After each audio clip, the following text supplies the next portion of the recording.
Hi, my name is Halseth Fairham, and I was born in Portland, Oregon in 1926. My parents were Helen Long Bruckman and Merle Bruckman, and they lived in Portland, and later they moved to Salem in 1942. My grandpa was Fred Albert Bruckman, and my grandma was Hetty Drace Bruckman. And the story related to, that eventually relates to Breitenbush is your grandfather, Frederick, made a patented an invention. Oh, he was the inventor of the ice cream cone. It was a machine that made ice cream cones. And actually that pretty much saved the ice cream industry, because up to that time people had to go into a restaurant or an ice cream parlor to have ice cream. When he invented the cone, then they could walk it around with them, and it just took off from there. And so he made his fortune, so to speak, in the ice cream cone business. Oh, definitely. Then he sold out to Nabisco in 1928. So they took it from then. Did he have any other children besides Merle? No. No? No. Merle was an only child. Okay. And when was Merle born?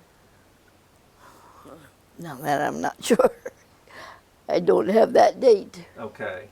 I know he graduated from high school in 1917. Just a minute. I did know his 1898. 1898. That was it. Yeah. 1898. Yeah. My mother was 1904. So. And then somehow he became aware of the Breitenbush Hot Springs Company? Yes, it's my understanding that he had a job or a connection with it. I think he was into drafting. And he heard about Breitenbush, and he went up to, I think he went up to do some investigating for them. They owned it, so they had sent him up, and he kind of fell in love with the whole area and decided that what he'd like to do was to make a resort out of it and open it up for more people. So he was able to lease it from them at that time, which was about 1925. And then he went in and he immediately started building cabins, the bathhouse and the swimming pool. Then eventually the hotel, but that was a problem because the money that they had to build the hotel, they lost most of that in 1929. And that's when Dad got the idea of working with electricians and carpenters and all different people that could help him build the hotel. And he made a deal with a lot of families that if they would come up, he would give them free room and board for their whole families if they would help him build his hotel. And that's what they did. They went up and they built several really nice houses back up in the woods for their families. And I particularly remember one family, the Olsons. And as a child, I was there, so I played with Joey and Marge Olson. The summer they were there, and they helped build the hotel. So then what? So you started going up there when I was a baby. 1926. Yes. So and I went up with my mother and father every summer while I was growing up. And I played. There was always people working there that had children, and they would become my playmates. And we learned to swim. They said I could learn to swim before I could walk, practically. So I pretty much lived in that swimming pool and learned to do some pretty good diving, and that was our big attraction. Actually, the families just loved the warm swimming pool. Mm-hmm. And like I told you, during the 30s, when polio was such a problem, we had families that came up year after year because the children could get their exercise in this warm swimming pool, and that would relieve the families from having to do the manual exercise that they had to do at other times.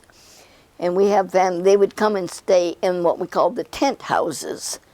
And if my memory serves me correctly, we rented that for about $7 a week so they could afford to come and stay with their family.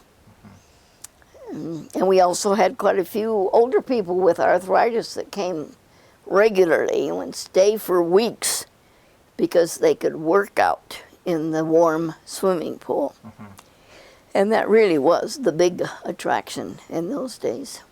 Were there other attractions like horseback riding or hiking or things like that? Oh yes, we had horses for rent, and there was all kind of wonderful hikes. They had a hike to the gorge, and there was a Lake Leon, and both of them were about 3 miles from Breitenbush, which was really just a nice, comfortable hike through the woods. And we did, like I said, rented the horses. We had a beautiful big dance hall, and we had a dance every Wednesday and Saturday night. It was such a great dance floor that we had people come from Idana and Detroit and all that area for this, especially the Saturday night dances. Every night we had a big bonfire out on what we called the flats, and we had a person that worked there called Gildo, who was an accordion player, and he would play music for sing-alongs, and the kids would roast weenies and marshmallows, and it was a nightly occurrence. And so that was pretty much, and of course a lot of the kids, they were so active all day long, they didn't stay up very late. We had a fun around the bonfire, and then they went to bed. And when you had these dances, would there bands come from Oh, out of town? no. My grandfather, we had a place to put up a big record player, and Grandpa played records Oh, and did the music. So it was a big band dance area. I see. And So that was swing dancing? oh yeah, Band? Was it ballroom dancing? ballroom. We were ballroom dancing. And every time there was a waltz playing, Grandpa would come down and dance with me. And it was a large, beautiful dance floor. At the year that we lost so many of our buildings because of a heavy snowfall, they were able to salvage the dance floor, and they moved that down to an area over by the hotel. A lot of people remember the outdoor dance floor, which was after the big dance hall. Oh, it was an enclosed dance hall at first. Oh yes, it was a and big then it was building. salvaged to an outdoor Yes, dance yeah, floor. and I guess they just covered it Right. to protect it from the weather. But a lot of people only remember the outdoor dance floor, which was kind of put up where the store used to be, which was another thing we lost. At the same time, we lost the dance hall. So Breitenbush was a seasonal resort. Oh yes, because the Forest Service wouldn't keep the roads open for us in the wintertime. So every fall we had to close it up, and we would take all of our linens and everything down and store them in the bathhouse because that stayed warm and dry all winter long. Then we'd have to go in early in the spring and put it all back together again. It was a big, big job. But he had a lot of regular people that would come up that helped him, that worked up there, and we always had people that stayed in there all year long. Caretakers that would guard it during the winter and be there to help all summer long too. Except 1 year, the caretaker. The 1 year he everything? didn't do anything he was supposed to do, and one by one the different areas started to collapse from the weight of the snow. We had a big snow, and then it rained, which made it real heavy, and the store collapsed. And to try and hide what had happened, he burned it.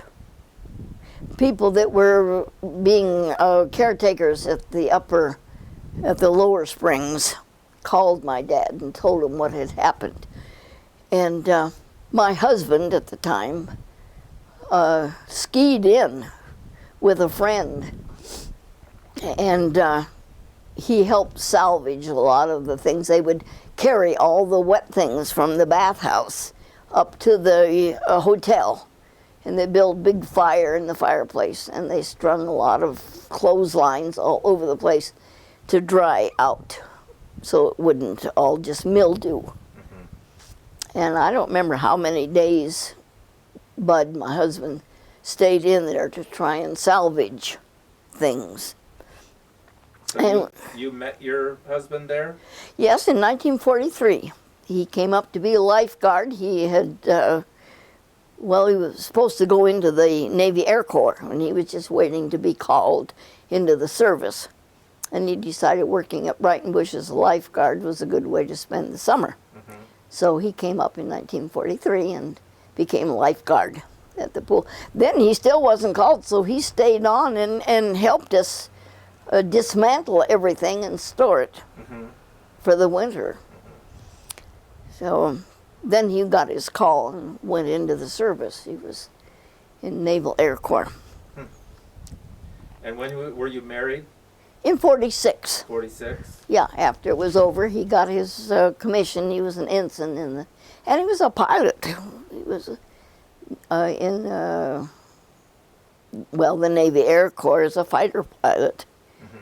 And of course he got out, it was, 45, I think, when he came home after the war. He decided he didn't want to stay. He stayed in as a reserve. And so, because he loved to fly. And by staying in the reserve, so many weeks out of every year, he would get to fly planes. And so, and then he stayed on, and we got married in 46. And he helped run Breitenbush. He would go up and help Dad run. And then when they had some problems and all, he went in and helped run it so that Dad could keep it going. And he and I both worked up there, off and on.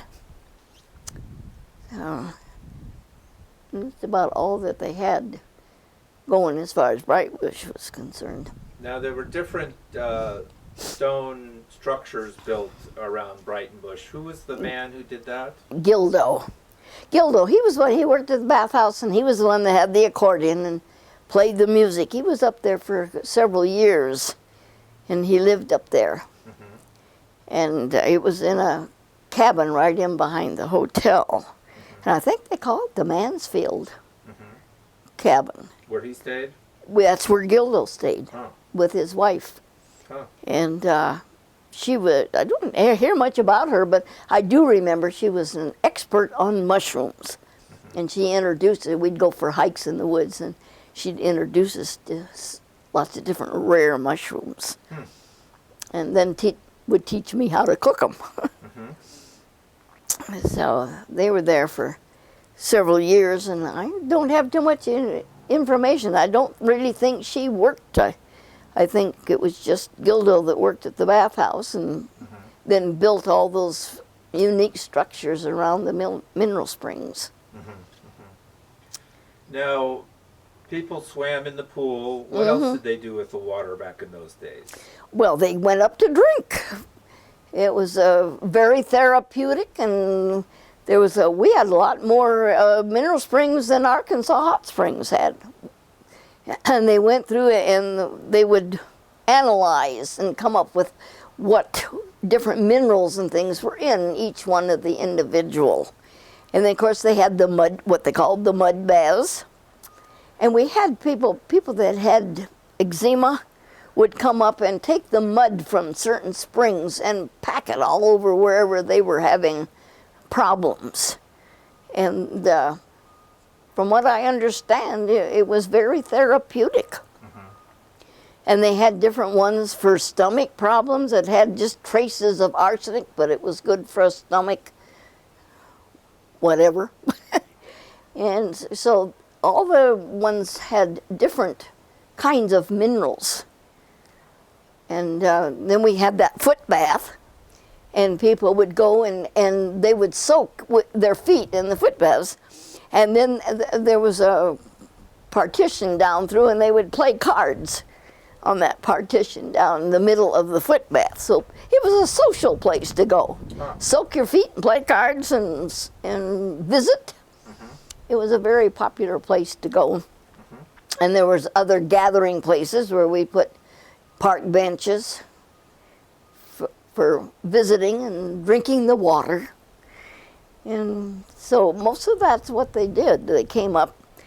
The kids wanted the swimming pool and riding the horses and hiking, and other people drank the waters and soaked in the mud baths and the foot bath. And so there was both recreation and therapeutic advantages. And it was pretty remote back in the 30s and 40s. How did Oh, people get yes. up there? Oh, yeah. No, there was a road that was built in. And then I can't know when it started, but they had a daily bus that went, I think it started in Salem, and would be up there once a day. It got in, I think, right around 1 o'clock in the afternoon. And so there was bus service, and people came regularly at different times of year for the bus service. Most people drove in. The roads were okay. Right. It was kind of scary coming over the North Santiam. It was only one way, and you would have what they called turnouts. And you could tell somebody was coming because you could see the dust. No. And whoever was closest to the turnaround or turnout would pull over and let the other person go by. So it was kind of scary. A lot of people were scared to come up because of the road. But then they finally got the one on into Breitenbush. Originally, when my folks went, they had to take a horse and mule pack train in. There was no road in 25 and 26 when Dad first started going in. And he couldn't really start the building until they finally put in a road so he could bring in supplies. And they finally got because so many people were then wanting to come and use the area, they finally got the government to put a road in. And that was the only way Dad was able to go ahead and do the building, because you had to have a way to get all that supplies in to build. And I understand he was a postmaster up there? He was the original postmaster, and that went on for many, many years. And I think he even got a retirement something from the government when he retired, because he was an official postmaster. Yeah, brings so back. What changed there in the 50s? At some point, 55 or 56, he sold the place. Well, his biggest problem was the government. Because they were coming up with so many rules and regulations that they said he had to do this, that, and something else. And they were impossible to do. And he just got so tired of fighting the government that he finally just decided he'd had it. He was going to sell it. But one of the main things was the swimming pool. The swimming pool, the way he had put it in, all of the water came in one end and went through and out the other end. And it completely changed 3 times a day. And he had to send in a sample. I don't know if it was weekly or whatever, but it always tested pure. And yet, they said that he had to chlorinate it. That was impossible. The chlorine would have killed the beneficial of the hot water. And if the water came in one end and went out the other, how could you chlorinate it? And yet it tasted pure, everything he sent in. But they wouldn't even come up and look and see what his setup was. They insisted that he had to chlorinate, which was an impossible situation. Then another thing they said, because the water went out warm at the far end, that he had to put in a fountain so that the water would go up and cool down before it went into the river because of the fish. Well, about a block down was a huge area with all these hot mineral springs at hundreds of degrees that were coming down and going into the river. And yet they said he had to cool down the 80-degree. Right. And it was just so many of those kind of things that made absolutely no common sense that he decided he just couldn't fight with them anymore. They were unreasonable. Hey, none of it made any common sense. Especially the one cooled down the water, and the mineral water at 100 degrees and more was Mother Nature was putting it in on a daily basis. So those were the problems that he kept fighting. So do you have any particular fond memories of the place? Oh, Growing up there? all my memories are fond memories. I had a wonderful time. I swim, I would dive, I played with the kids, I had my own horse, I hiked. It was a wonderland, just a marvelous place to grow up. And as soon as I got old enough, I started working for my father. When I think it was probably around 14 or 15, I started working in the lunch counter. And then we got a little older, I worked in the store. And then when I got old enough, I started running the office and running the business, making the reservations. So from about 14 to 18 or so, I worked.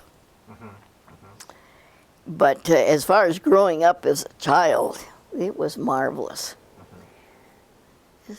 Now, did you, there was another resort just downriver, Skiffs. Did you have any interaction with them, or? No, other than just trying to get people to come on past Skiffs up to the upper resort. A lot of people would come in, and the minute they'd get to Skiffs, it said Breitenbush Hot Springs, they thought they were there. So they would go ahead and check in, and only later they'd find out that the Upper Springs was the one with the swimming pools and the hotel and all the activity.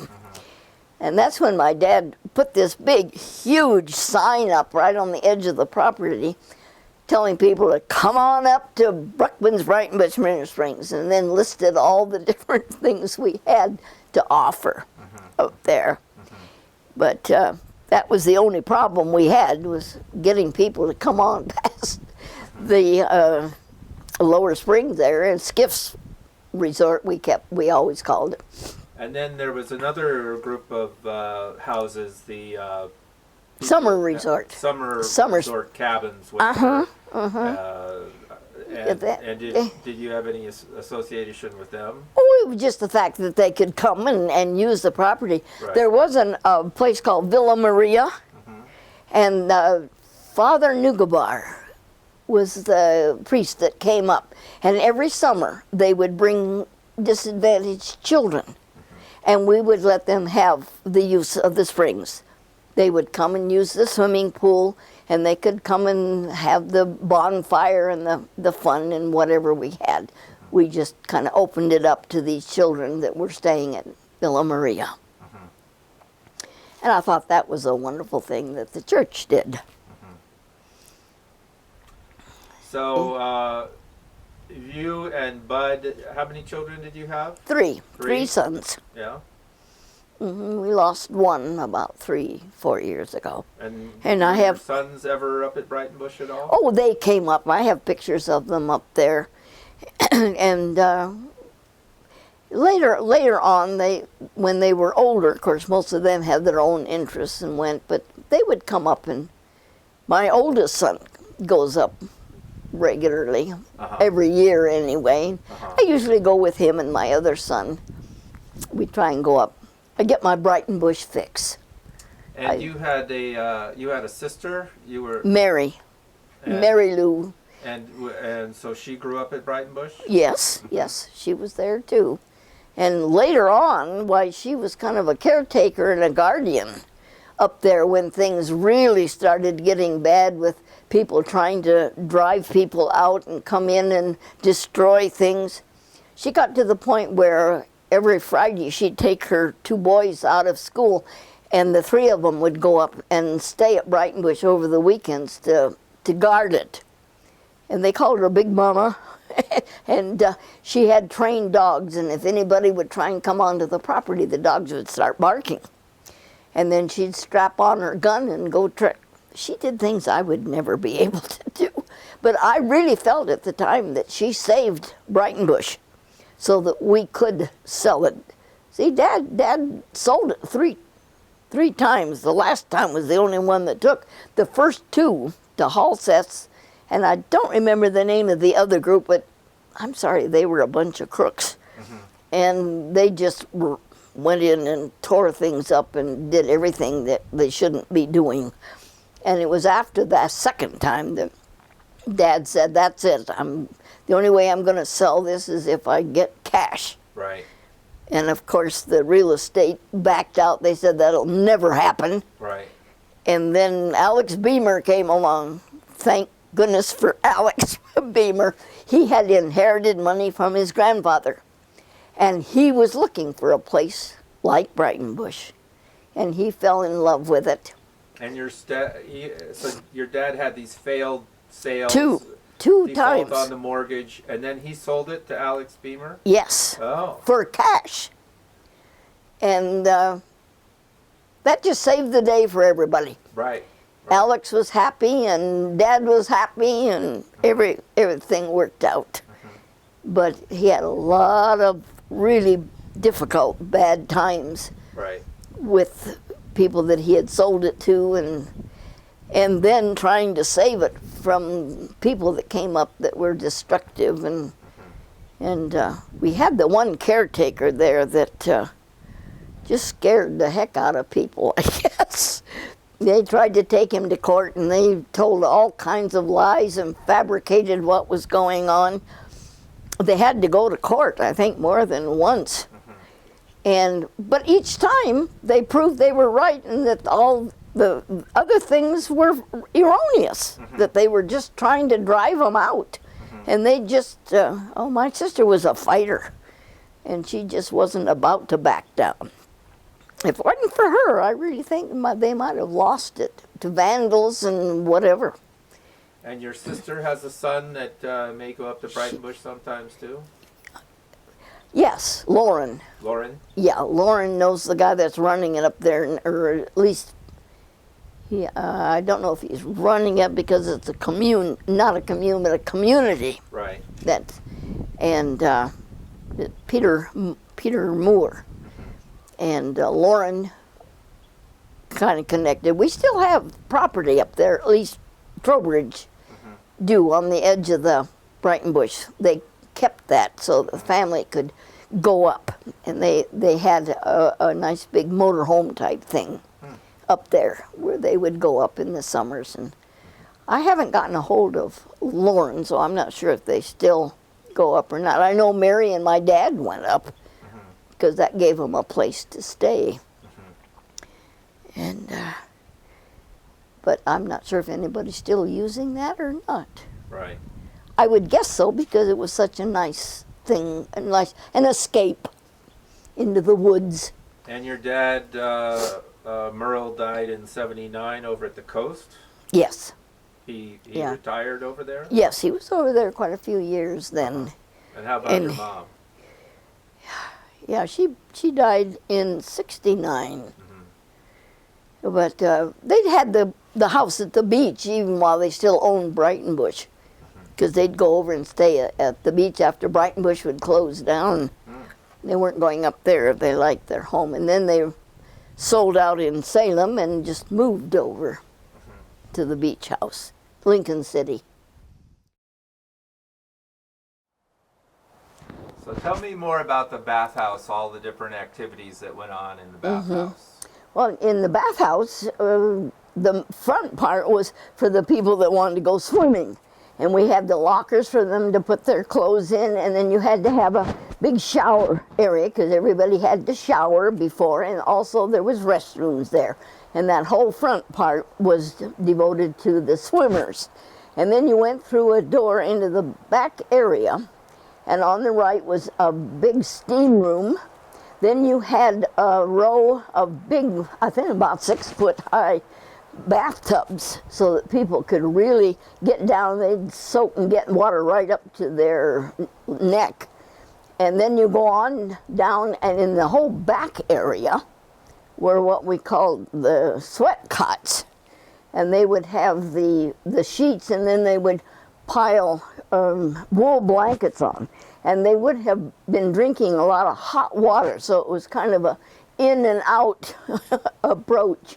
And a separate room across from the bathtubs was the massage room. They had a special table there, and we always had a masseuse on one side and the masseur on the other. And the configuration for both was the same, just reversed, for the men on one side and the women on the other. Mm-hmm. And we usually always had a lot of young people that worked up there, school kids, and they could make enough money to, when they went home in the fall then, to buy their school clothes and this sort of thing. And of course that's where most people went that wanted to drink the waters and sweat out the pain and whatever. So. Now, your dad, he built the cabins row A through F? I'm guessing. I think it's F. Right. It's been a while. Right. But yeah, he built all those, plus the big O-row cabins on the other side of the river. They were the big 3 rooms. They had a separate kitchen, and of course you had usually a bed in the front part and then a separate bedroom in the back. So they were the largest cabins they had, and this is what they called it, the O-row. And how were the cabins heated back in those days? Just by a wood stove, because that's how they did their cooking. We supplied the wood, that we had plenty of, and but it was summertime pretty much all the time. You didn't really need heat that much, but they would fire up their wood cook stove, and not very big rooms, so it didn't take that much to heat it. Mm-hmm. And then do you have a story to tell about some of the plumbing in those? Some of the toilets. Originally, there were no toilets in any of the cabins.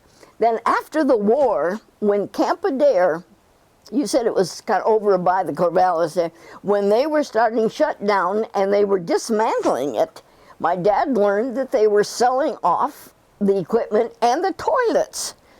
So he went over, and I don't know if he just bought them outright or made a bid, but whatever. When he came back, he had enough toilets to put them in the A and B rows.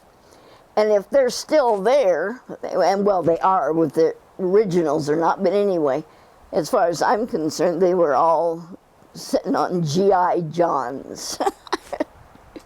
So, and they had to make another room off to the side, and for each one of those, plus the plumbing that had to go with it. I'm still amazed at everything that Dad did up there. Of course, he had help. He had engineers, and he knew where to go to get advice and somebody to come in and help him do some of these things. It wasn't his doing. He didn't dig the ditches. He hired somebody else to do that. So the lodge building that he built, nowadays there's an entry area. I guess there used to be a main desk there? Yeah, as you go in, just to the right used to be the main desk, and and then in behind that was the separate room for the office for the hotel. And we always had usually a couple. We had one couple, the Johnsons, that came back year after year, and they would just come in and run the hotel for Dad. He always had good help. He lucked out with that. I don't remember ever having any problems with help. And people. nowadays, after you go to that entrance, there's a big bare wooden floor room in the back, but that was a lounge. That back used in the to day? be the lounge. They had the big fireplace there, and they had a lot of big rugs around and Davenport's easy chairs, and then they'd have tables for playing cards, usually off in a corner. But it was just a place to socialize, and it was just very welcoming, very warm atmosphere back there. That's about all they used it for, socializing. So did you ever see any Native Americans come into Breitenbush Hot Springs? Oh yeah, during huckleberry season, they would come in on their horses over the mountain, and they had these big baskets full of huckleberries, and they'd wheel and deal with Dad, and he'd buy their huckleberries, and then they'd make them pies for the hotel. And I think just about every fall. And it took they're small. They're not big like blueberries. They're small, but so tasty. They're very unique. But it took a lot to make a pie. But they would come in quite regularly. He would just plan on them being there for huckleberry season. And they would usually, I don't remember where they stayed. They had their own place on the other side of the river, I think, maybe over where the horses were kept and all that. It was a large area. And they'd kind of put up their own tent or whatever they traveled, because they didn't have, it's quite a ways to go back to where they lived. I think they were from Warm Springs. I'm not sure about that. But I know they came a long ways through the huckleberry fields. Do you or your sons go up to Breitenbush anymore? Do they? Oh, every year. Every year? Oh, got to go for my Breitenbush fix. Yeah, no, we'll go up in the summer sometime, usually. Just whenever they got an open season, so that we always like to go, usually for a couple of nights. Give us a chance to see all the different things we want to see and go around. It's still a pretty wonderful place to go for R&R. So, yeah, we'll go back up. And I kind of know a lot of the people now that work there. And so I get caught up on what's going on. And they're always making changes. So I got to go find out what's going on now. Okay, well, I think that wraps up our interview today. Thank you very much, Betty. My pleasure. I've enjoyed it. Thank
you.